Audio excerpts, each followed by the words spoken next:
Welcome back to Education Matters. Did you correctly answer D? According to Education Week, 2/3 of all classroom supplies are purchased by the teachers themselves. And that's why the governor was out doing a roadshow this week asking people to donate school supplies. Last week, the State Board of Education approved a plan to provide up to $10.2 million over the next 3 years to 6 school systems to test alternative models for paying teachers.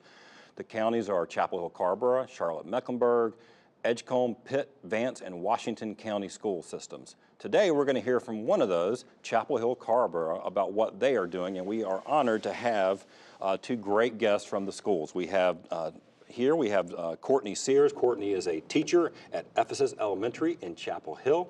Ephesus, I got that right. And Dr. Philip Holmes. Dr. Holmes is the director of Project Advance, which you're going to learn what Project Advance is on the show today. Now, the districts selected are using different options to differentiate pay for teachers. I mean, it's really about differentiating pay for teachers, and they cover the waterfront, but it's everything from taking on advanced leadership positions in the school to measuring school performance to see how the teachers are doing. Tell me about Project Advance. What is your approach? How does it work? Sure. Thanks, Keith. Project Advance is a differentiated pay scale that's based on teachers moving up through levels of professional learning. What we try and do is base the differentiation of pay based on the knowledge and skills that teachers gain throughout their career. And so there are 4 levels. Everyone comes in at what we call the learn level. They work towards completing the learn level. At that point, they would move up to the grow level and receive a salary differential increase. Once they receive that increases into their salary for the remainder of their career with the Chapel Hill-Carrboro City Schools. And they have the opportunity to move through 4 levels throughout the course of their career. Now, is it just for beginning teachers to start out as they're becoming new to the profession?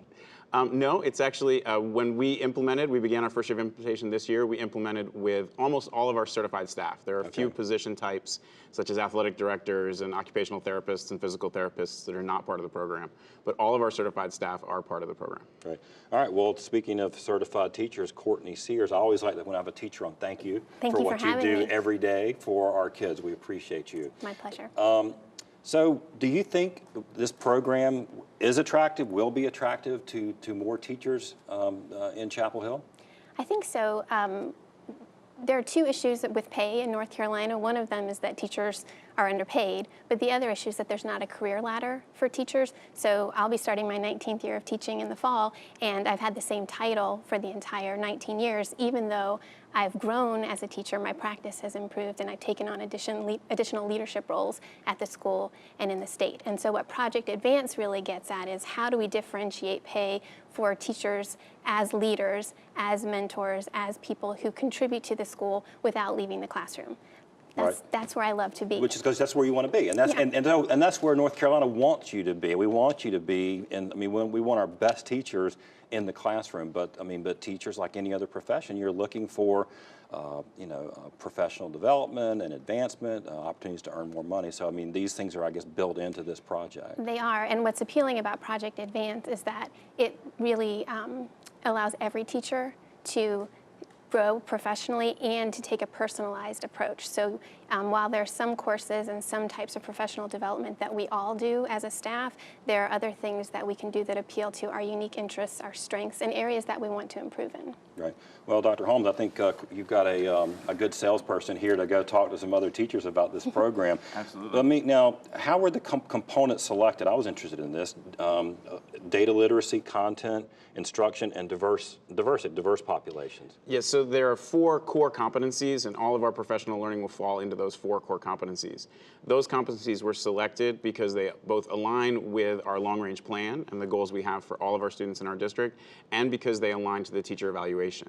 And so each of our core competencies can be driven back to 1 or more standards within the teacher evaluation and 1 or more goals within our long-range plan. Now, this just started, so it's about a year old, right?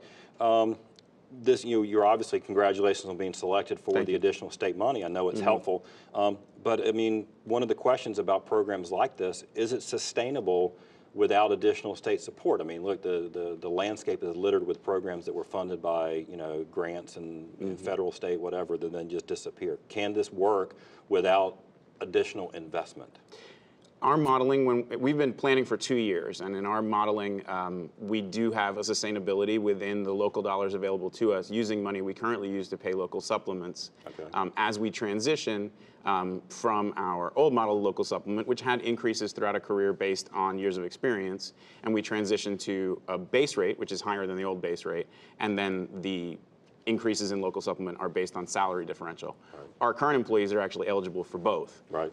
They can get the higher local supplement based on years of experience and also qualify for the salary differential. And so of course, I think it's, we've talked about on the show about school funding, like Chapel Hill Carver is blessed. You do have more resources available locally because of property taxes and the way we fund schools in North Carolina. So I think one of the questions that, I've certainly raised with other guests on the show is our poorer rural counties. The other counties that I looked on the list, like Edgecombe, these are not, they don't have the property base, which is where the supplemental funds come from. They don't come from the state. They come from taxpayers in your county.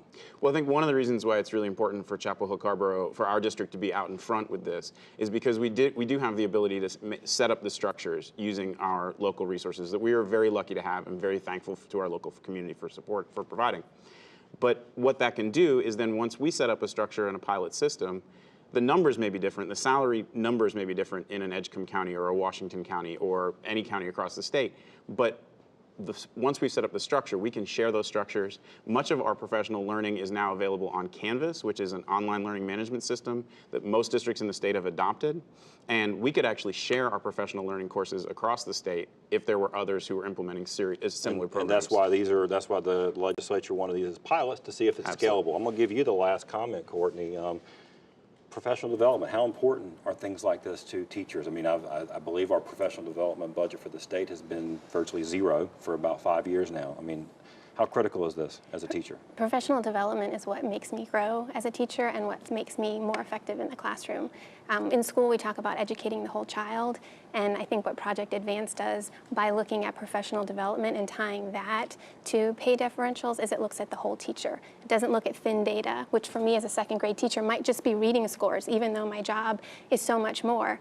It looks at a body of work that I've done as an educator, the choices that I've made, the growth that I've decided to make, and invest in that, knowing that that's what's going to give payoffs in the classroom and that's what's going to make a big impact on children and their learning. And make you a more effective teacher. That's one of the reasons why I invited the two of you on the show today, is because I looked at all the other programs and yours was really unique. It stood out because it really is about professional learning. It's not about sort of creating sort of new structures or teachers and paraprofessionals. Right. It's about investing in learning for teachers. So. Yes. Well, look, we appreciate both of you coming on and talking to about the show. We're really excited to see how this goes. Hopefully the state can learn more about it and continue to invest in great teachers like you. Wonderful. Thank you so much for being here. After the break, this week's Leadership Spotlight.